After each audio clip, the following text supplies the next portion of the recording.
Bienvenue. Aujourd'hui, on se penche sur la situation en France cet été 2025. Une situation assez paradoxale si on se base sur l'étude France à l'arrêt, la fêlure du modèle social. Parce que d'un côté, on a des chiffres incroyables pour le tourisme international. Les recettes sont en hausse de 8% fin avril, c'est ça, 21,4 milliards d'euros. C'est ça, des chiffres records.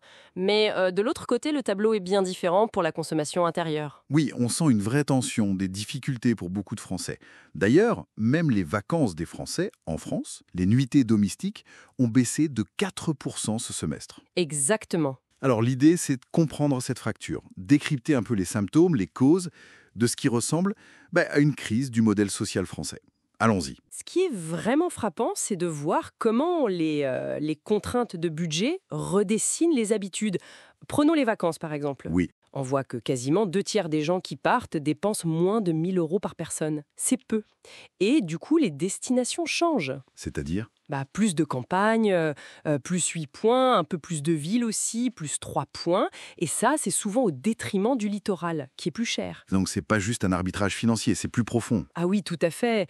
C'est un peu l'érosion d'un marqueur social important. Vous savez, ce droit aux vacances qui date des congés payés. Et d'ailleurs, l'étude montre que 53% des ménages à bas revenus, ils ne peuvent tout simplement pas partir une semaine par an. La moitié, c'est énorme. C'est un signe très fort de précarisation, oui. J'imagine que cette pression sur le portefeuille, on la voit aussi dans les courses de tous les jours. Les soldes d'été 2025, par exemple. Ça n'a pas été un grand succès, apparemment.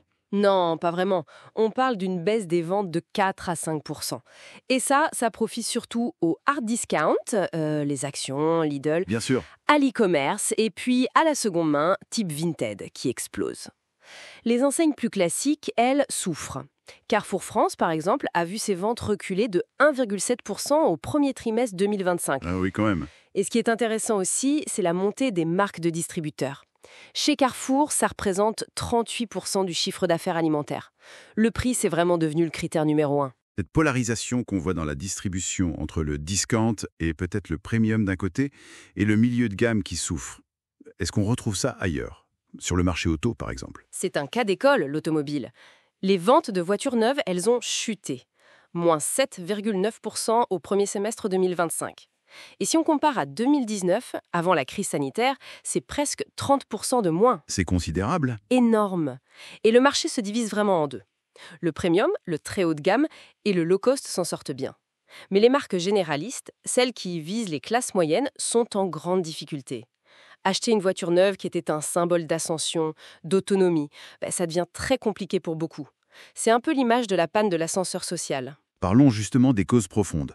Le pouvoir d'achat, c'est le nerf de la guerre, non? Oui, et là, il y a un vrai décalage. D'un côté, les statistiques officielles montrent une quasi-stagnation, mais le ressenti des gens, lui, est très différent. À cause de l'inflation. Exactement. L'inflation cumulée sur 4 ans, c'est plus de 14%. Et c'est surtout l'énergie, plus 36%, et l'alimentaire, plus 21%, qui pèsent très lourd dans le budget. Résultat, la pauvreté augmente.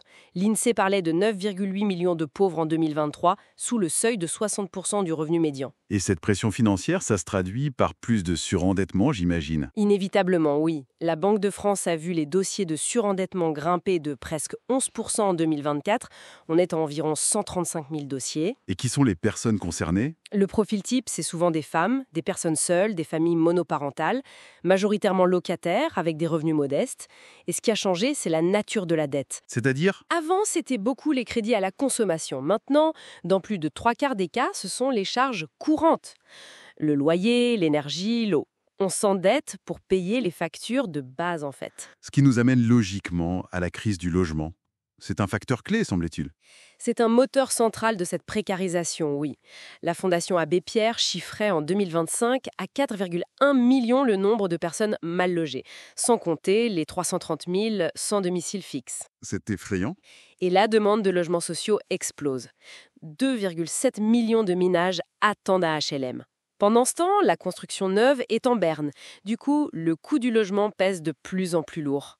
5,7 millions de personnes y consacrent plus de 35% de leurs revenus. Forcément, toutes ces difficultés économiques, sociales, ça doit avoir des conséquences politiques. On entend beaucoup parler du sentiment de déclassement des classes moyennes. Oui, absolument. Toutes ces stratégies pour s'en sortir au quotidien, la vie au rabais, le recours systématique au discount, à Vinted, etc., ça nourrit un certain ressentiment, une peur de tomber, de perdre son statut social, et ça peut créer un détachement vis-à-vis de la politique traditionnelle. Et il y a aussi cette dimension territoriale, non Yves? La fracture entre les métropoles et les zones plus périphériques.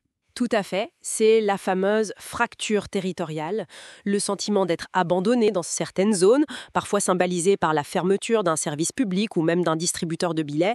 Ça peut exacerber ce ressentiment et, oui, influencer le vote vers des options plus contestataires. Comment ça se traduit dans les urnes, justement? Petits moyens, ceux qui se sentent menacés de déclassement, on voit parfois une tentation du vote d'extrême droite.